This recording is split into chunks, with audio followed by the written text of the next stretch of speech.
사도 신경으로 신앙 고백하겠습니다. 나는 전능하신 아버지 하나님 천지의 창조주를 믿습니다. 나는 그의 유일하신 아들 우리 주 예수 그리스도를 믿습니다. 그는 성령으로 잉태되어 동정녀 마리아에게서 나시고 본디오 빌라도에게 고난을 받아 십자가에 못 박혀 죽으시고 장사된 지 사흘 만에 죽은 자 가운데서 다시 살아나셨으며 하늘에 오르시어 전능하신 아버지 하나님 우편에 앉아 계시다가 거기로부터 살아있는 자와 죽은 자를 심판하러 오십니다. 나는 성령을 믿으며 거룩한 공교회와 성도의 교제와 죄를 용서받는 것과 몸의 부활과 영생을 믿습니다. 아멘. 찬송가 202장 찬양하겠습니다.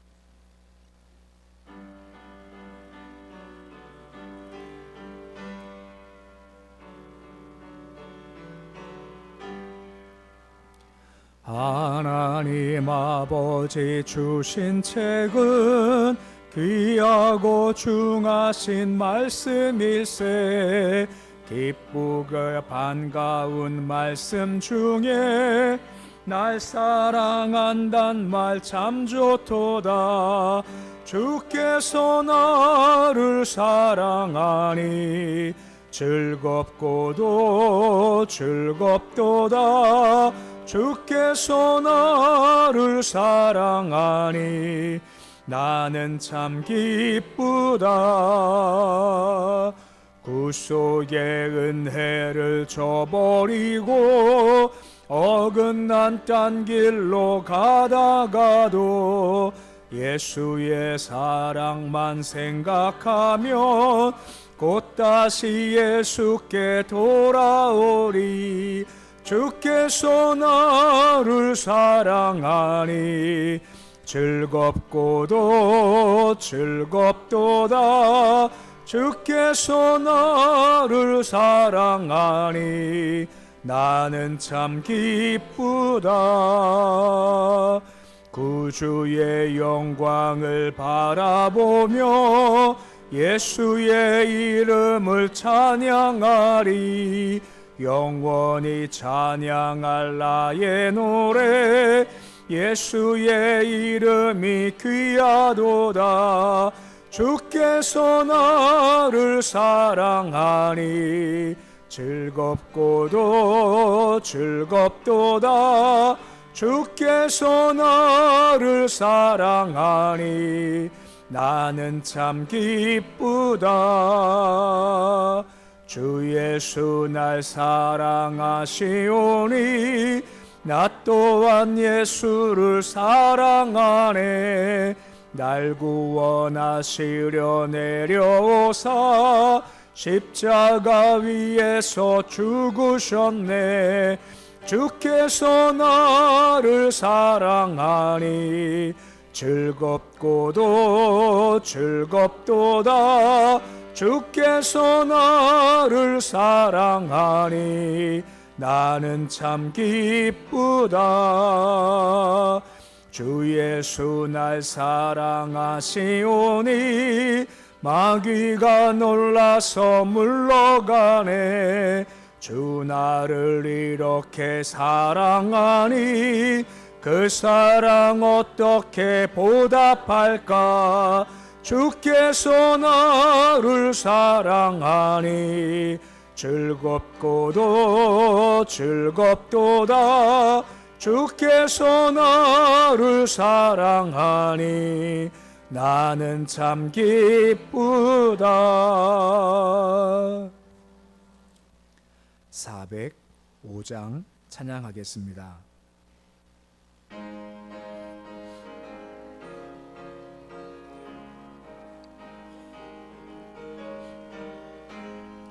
주의 친절한 팔의 안깃에 우리 마음이 평안하리니 항상 기쁘고 복이 되겠네.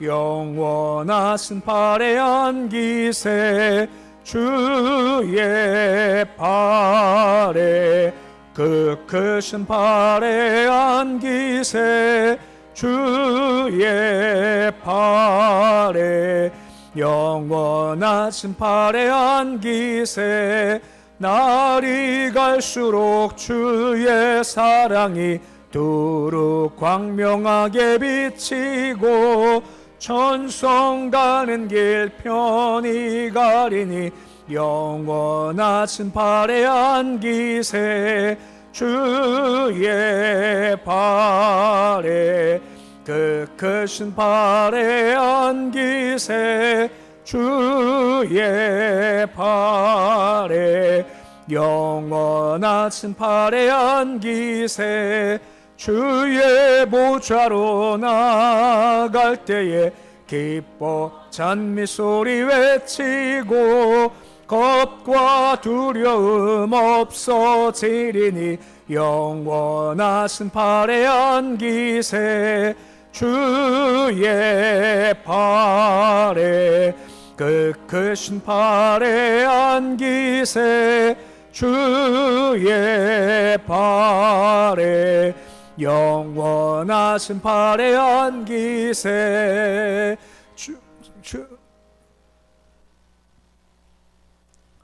오늘 말씀은 에스겔서 20장 18절에서 26절까지의 말씀입니다. 에스겔서 20장 18절에서 26절까지의 말씀입니다.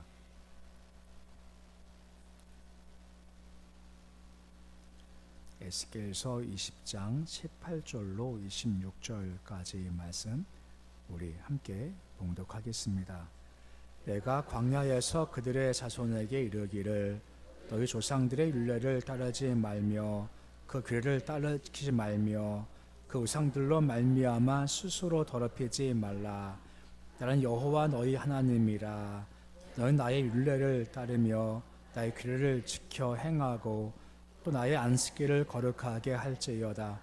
이것이 나와 너희 사이의 표징이 되어 내가 여호와 너희 하나님인 줄을 너희가 알게 하리라 하였노라. 그러나 그들의 자손이 내게 반역하여 사람이 지켜 행하면 그런 말미암아 살을 얻을 나의 율례를 따르지 아니하며 규례를 지키지 아니하였고 나의 안식일을 더럽힌지라. 이에 내가 이르기를 내가 광야에서 그들에게 내 분노를 쏟으며 그들에게 내 진노를 이루리라 하였으나 내가 내 이름을 위하여 내 손을 막아 달리 행하였나니 내가 그들을 인도하여 내는 것을 본 여러 나라 앞에서 내 이름을 더럽히지 아니하려 하였음이로라. 또 내가 내 손을 들어 광야에서 그들에게 맹세하기를 내가 그들을 이방인 중에 흩으며 여러 민족 가운데 해치리라 하였나니 이는 그들이 나의 규례를 행하지 아니하며 율례를 멸시하며 내 안식일을 더럽히고 눈으로 그들의 조상들의 우상들을 사모함이요 또 내가 그들에게 선하지 못한 율례와 능히 지키지 못할 규례를 주었고 그들이 장자를 다 화제로 드리는 그 예물로 내가 그들을 더럽혔음은 그들을 멸망하게 하여 나를 여호와인 줄 알게 하려 하였음이라. 아멘. 우리가 어제 본 말씀의 내용은 하나님께서 이스라엘 백성들을 출애굽을 시키시고 가장 중요한 관계 회복을 위해 주신 두 가지가 있다라고 말씀을 드렸습니다. 곧 가나안 땅까지 갈 길 바쁜 사람들을 1년 1개월 동안 친해찬에 멈추게 하셔서 주신 두 가지가 율법, 곧 말씀과 성막, 곧 예배를 주셨다라고 했죠. 곧 말씀을 따르고 예배를 드림으로 하나님과 우리 관계가 친밀히 맺어지면 그때도 주님께서 되게 하시고 세워주신다라고 하는 겁니다. 곧 내가 하는 것이 아니라 주께서 이루어 주신다라는 것이었죠. 그래서 어제 말씀 보았지만 구멍 뚫린 전대를 우리가 말씀 나눴지 않습니까? 곧 말씀 중심의 예배 중 서면 그 전대가 구멍이 뚫리지 않지만 말씀이 무시가 되고 예배가 점점 무시가 되면 그때부터 그 뚫어진 구멍이 난 전대가 되기에 뭔가 넣어도 다 세워나가게 된다라고 하는 겁니다. 그러기에 말씀과 예배 가운데 서야 한다는 것을 우리가 어제 말씀을 통해서 보았습니다. 근데 문제가 출애굽 1세대들은 이걸 못했기 때문에 광야 40년 동안 다 죽었지 않습니까? 오늘 말씀은 이제 그 다음 세대에 대한 말씀이 이어지고 있는 겁니다. 18절 말씀 보시면 상반절에 그들의 자손에게 이르기를 이라고 말씀이 이어지고 있습니다. 그들 자손 누굴까요? 지금 방금 말씀했습니다만 애굽에서 행했던 옛 습관을 버리지 못했고 말씀 버렸고 예배를 버렸던 출애굽 1세대들이 다 광야에서 죽었지 않습니까? 그들의 자손들이다 라고 하는 겁니다. 그 자손한테 뭐라 말합니까? 조상 율례를 따르지 말고 규례 지키지 말고 우상으로 더럽히지 마라 라고 말씀을 해주고 있는 겁니다. 우리가 성경 말씀 보지만 항상 느끼는 것은 주께서 하신 말씀이 새로운 게 아니라는 겁니다. 지금 저 말씀 있지 않습니까? 조상 율례 규례 따라가지 말고 우상 섬기지 마 한 건 1세대 주신 말씀과 똑같은 말씀을 다시 2세대한테 다시 주신다라고 하는 것입니다. 이거 따라가지 말라는 거죠.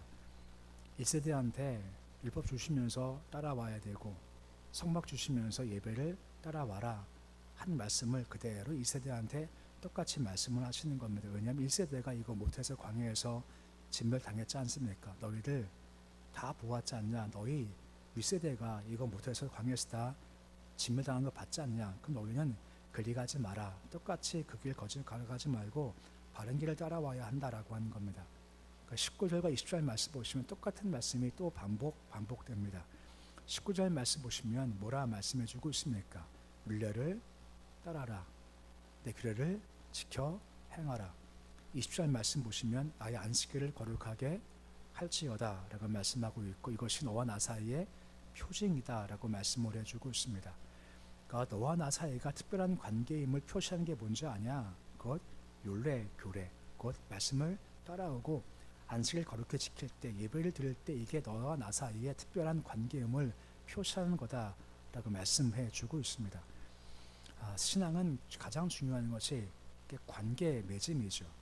그러니까 계속 말씀드리지만 주가 주신 것이 중요한 것이 아니라 주신 분이 중요하지 않습니까? 그분과의 관계가 중요한 겁니다. 이스라엘 백성들이 출애굽하기 전에 힘들어서 부르실 때 하나님 보여주신 세 가지 반응이 뭐라 했습니까? 들으시고 기억하시고 세 번째가 뭐였죠? 돌보아 주셨지 않습니까? 이것이 가능한 이유가 뭐냐? 관계가 좋기 때문에 들으시고 기억하시고 돌보시는 겁니다. 근데 만약 관계가 깨져보시면 듣지 않으시죠. 기억지 않으시고 돌보지 아니하신다는 겁니다. 그러니까 중요한 것은 어떤 것을 받았다는 것이 아니라 그 주신 분과의 관계가 좋아야 한다라고 하는 거죠. 관계가 좋아야 좋은 게 흘러올 수가 있기 때문에 그런 겁니다. 그래서 관계가 좋아지기 위해 주신 두 가지가 뭐라고요? 말씀과 예배. 이 두 가지인 겁니다. 이 두 가지에 주목하고 힘을 다할 때 관계가 맺어지면 그때부터는 일이 되어진다라고 말씀해 주고 있는 겁니다. 근데 문제가 뭐죠? 1세대 실패했죠. 2세대 역시 또한 이 일에서 실패해버리고 말았다는 겁니다. 21절 말씀해 보시면 그러나 라고 말씀이 시작되고 있지 않습니까? 이렇게 해라. 그럼 참 좋다. 표징이다. 21절 가장 처음에 그러나 라고 달라지기 시작하죠. 반역했다 라고 하지 않습니까? 율례 따르지 않았다. 규례 지키지 않았다. 안식일을 더럽혔다. 그것 정반대예요. 앞에서 율례 따라와라, 규례 지켜라, 안식일을 더럽히지 마라 했지만 따르지 않고 더럽혔다라는 거죠. 그럼 그 위에 무엇이 만다라고 되어져 있습니까? 분노가 진노가 있다라고 말씀을 해주고 있다라고 하는 겁니다. 그러니까 1세대의 망함을 보고 2세대가 안 따라가면 참 좋았을 텐데 그냥 따라가요. 따라가는 같이 무너진다라고 하는 겁니다. 우리 청개구리 같다는 것이 뭐죠? 말과 반대로 행하는 것 청개구리지 않습니까? 그냥 그거 같아요. 사실 말씀과 반대로 간다는 것이 아니라 청개구리는 그냥 내가 하고 싶은 대로 하겠다는 겁니다. 뭐라 말해도 나는 원치 않아. 그냥 내 마음대로 할 거야. 그 길을 걸어가는 거죠. 수없이 주님께서 말씀 따라와라. 예배 드려라. 하지만 난 싫어요 하면서 계속 반대길을 가요. 그럼 결과는 내가 책임을 진다는 겁니다. 여호와의 분노와 진노가 임할 수밖에 없다는 겁니다. 하지만 그럼에도 불구하고 하나님의 자비하심을 또한 보게 되는 겁니다. 22절 말씀 보시면 상반절에 뭐라 말씀하십니까? 내 손을 막아 달리 행하였나니 라고 말씀을 해주고 있습니다. 내 손을 막았다는 것이 뭘까요? 물론 손은 축복의 의미가 있겠지만 하나님의 진노 의미가 함께 담겨 있지 않습니까? 범죄했죠. 그 보응이 임해야죠. 하지만 보응이 임하지 않게 손을 내가 막으시겠다라고 말씀하시고 즉각 보응치 않고 내가 참겠다, 인내하겠다라고 말씀해 주시는 겁니다. 달리 행하였나니 행한 대로 갚으시는 것이 아니라 주님은 반대로 은혜와 자비 가운데 행하시겠다라는 거죠. 사실 우리가 여기에 대해서 할 말이 아무것도 없는 겁니다. 지금 주님께서 우리를 바라보시면서 행한 대로 갚으시면 할 말이 뭐가 있겠습니까만 지금도 주께서 달리 행하시겠다라고 말씀하시고 대신 자비와 긍휼로 베풀어 주시겠다라고 말씀하시는 겁니다. 그 모습을 23절 말씀에서 볼 수 있는 겁니다. 이 선을 말씀 보시면 내가 맹세했다라고 하지 않습니까? 그 맹세 내용이 뭔가요? 이방인 중 흩어버릴 거고 해쳐버리겠다라고 하시는 겁니다. 이것은 모세한테 말씀을 주시면서 너희가 만약에 율례를 따르지 않고 규례 지키지 않고 안식을 더럽히면 내가 이런 화를 줄 건데 그 화 중 한 가지가 뭐냐? 내가 너희를 이방 중에 흩어버릴 거고 여러 민족과 해쳐버릴 거야 라고 말씀을 하셨죠. 이것이 이루어졌지 않습니까? 북쪽 이스라엘 아수르에 멸망당했고 아래 남쪽 유다는 바벨론에 멸망당해서 흩어지게 됐죠. 근데 이 맹세했다는 말씀, 곧 모세한테 하는 맹세가 이루어진 것이 900년 뒤의 일입니다. 그러니까 모세한테 너희 이거 안 하면 내가 화를 줄 거다 했지만 이 말씀이 참으시다가 900년 뒤에 이루시는 겁니다. 그럼 주님은 900년간 뭐 하시는 건가요? 그냥 참으시는 겁니다. 참으시고 인내하시고 기다려 주시는 겁니다. 기대하시면서 우리를 봐주셨다라고 한 거죠. 하나님의 말씀을 주시면 바로 형벌 주시면 다 끝장이지만 오늘도 주께 우리를 향해서 참아주신다라고 한 거죠. 우리 무화과나무 비유 가운데서 무화과나무가 열매를 맺지 못했죠. 그때 과원지기가 이것을 주인이 찍어버리라라고 하지만 과원지기가 뭐라 말합니까? 올해도 그냥 두십시오. 제가 열심히 해보겠습니다. 좀 참아주시죠 하고 또 연장시켜 주시는 마음을 보여주고 있다는 겁니다.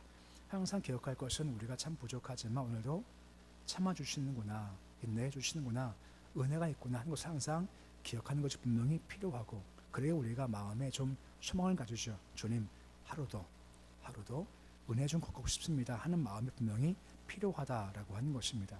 그 마지막 26절 말씀 보시면 계속해서 뭐라 말씀을 해주고 있습니까? 우리 26절인데 우리 말씀 같이 함께 읽어 보시겠습니다.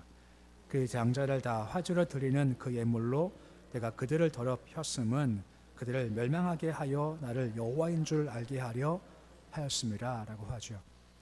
죄를 짓다가 어디까지 갔습니까? 장자를 불에 태워서 죽이는 데까지 가게 됐죠. 그것이 몰렉 숭배지 않습니까? 모압 암몬 같은 경우는 신한테 자기 자식 장남을 불태워 죽였던 것이 있었죠.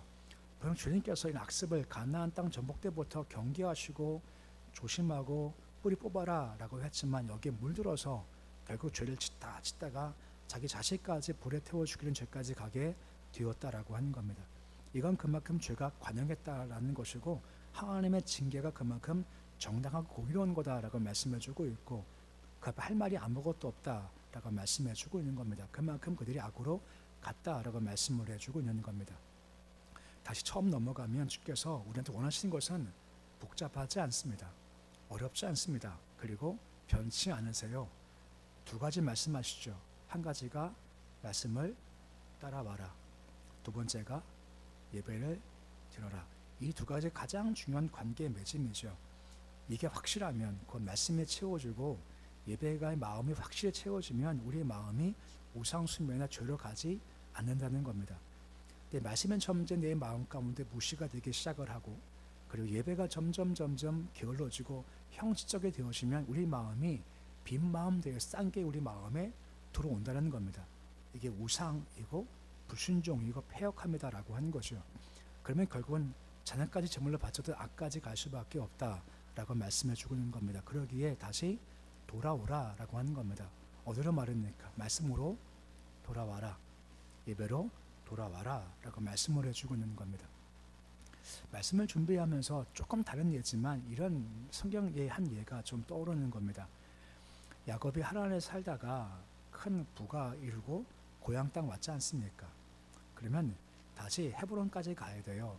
헤브론까지 가지 않고 애매한 장소에 머뭅니다. 바로 세겜에 머물러요. 세겜은 당시 이방 땅이거든요. 그러니까 아버지가 있는 것까지 가야 될 텐데 거기까지 가지 않고 그냥 경계선에 대충 걸쳐서 삽니다. 세겜 땅이죠. 근데 세겜 땅 살면서 어려움 당하지 않습니까? 자기 딸 디나가 성폭행을 당했죠.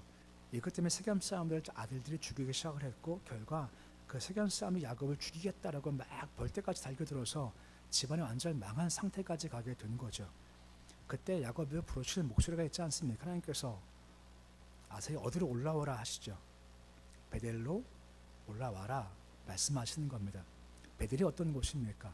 주께서 말씀하신 장소이고 그가 돌 쌓고 예배를 드리는 곳이 바로 베델이라는 겁니다. 다시 베델로 올라와라 말씀하세요. 야곱이 이것저것 생각하지 않고 그냥 베델에 올라가요. 그때 어떻게 되었나요? 야곱을 죽이자 했던 이방 사람이 막 몰려오다가 주께서 어떻게 하십니까? 그들에게 두려운 마음을 주십니다. 쫓는 것을 멈춰요. 못 쫓아가요. 왠지 모르게 두려운 마음을 가서 못 쫓아가요. 다시 베델 올라가죠. 다시 거기서 회복되는 것이 야곱의 모습이다라고 하는 겁니다. 그 회복은 한 가지 모습에 집중하는 겁니다. 우리의 말씀 상태를 확인하는 겁니다. 내가 지금 잘 듣고 있고 순종하고 있나.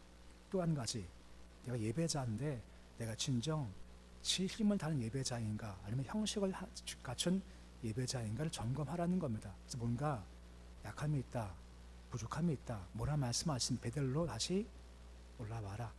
말씀의 중심에 서고 예배 중심에 서라 말씀하는 거죠. 이것만 되면 주께서 사방 두려움을 막아주신 것 같이 회복됨으로 주가 다시 하게 하시고 되게 해 주신다라고 하는 것이고 뚫어진 전대 구멍을 막으셔서 쌓임이 있게 해 주신다라고 하는 겁니다. 세상 학문은요 너무 어렵지 않습니까? 막 세상 학문은 배울수록 너무 머리가 아파요. 너무 어려워서.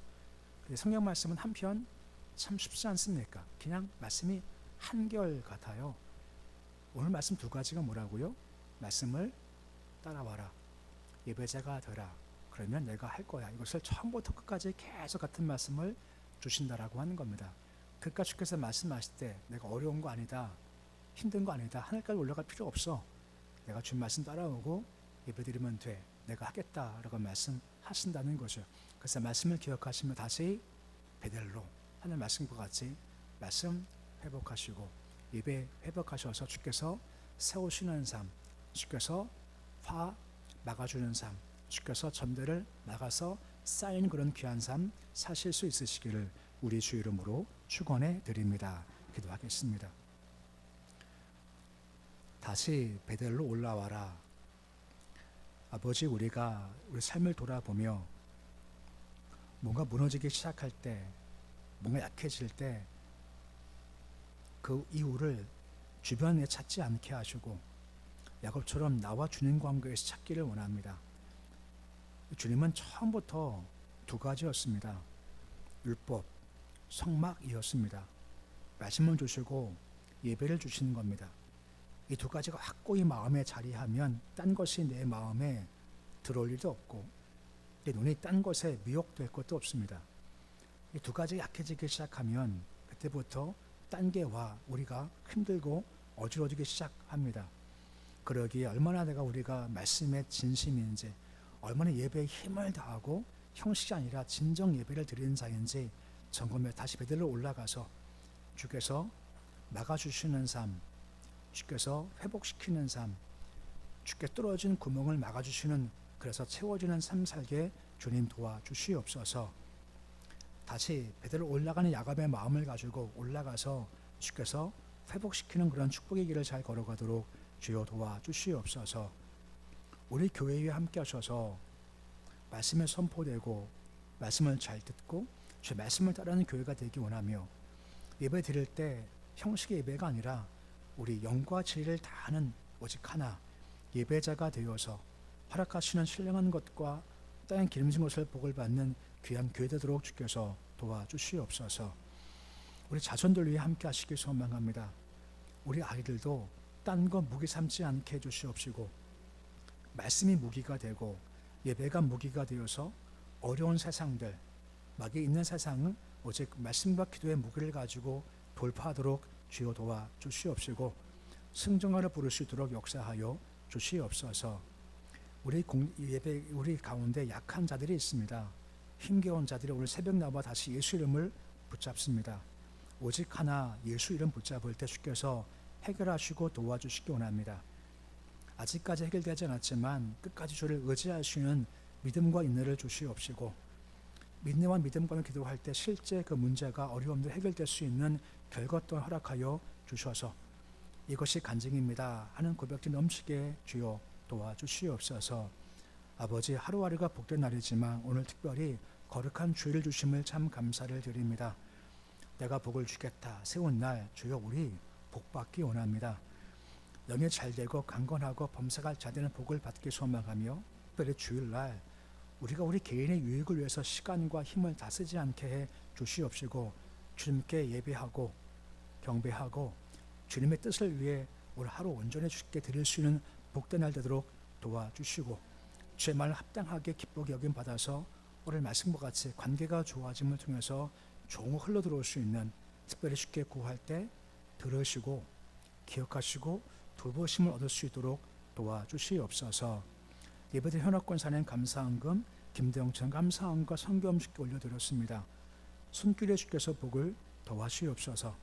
그 삶에 주장하시고 간섭하시길 소망하며 오직 예수 의지하게 하시고 그분 붙잡을 때 예상하지 못했던 것들이 해결되게 주님 도와주시옵시고 여러 모습을 통해서 안 좋은 것들이 잘라주고 좋은 것 형통한 삶 살도록 도와주옵소서. 오늘 저 북한 땅에 주님 은총을 더하시기를 소망합니다. 주님 저곳에 진정한 예배가 있기 원합니다. 오늘 주일날도 어떤 분들은 혼자서라도 아니면 숨은 곳에서 마음 가운데 예배를 드린 자가 있을 텐데 그 예배 주께서 기쁘게 받아주시옵시고 그 예배가 출발이 되게 하시고 그 예배를 말며 북한 땅이 은총 좀 무너지게 주님 도와주시옵시고 파병에서 희생으로 무기 벌어오는 악한 것들이 끊어지게 주여 도와주시옵시고 주가 세우신 선한 역사가 저 땅에 펼쳐주시도록 이 주일날 주께서 역사하여 주시옵소서. 예수님의 이름으로 기도드립니다. 아멘. 하늘에 계신 우리 아버지, 아버지 이름을 거룩하게 하시며 아버지 나라가 오게 하시며 아버지 뜻이 하늘에서와 같이 땅에서도 이루어지게 하소서.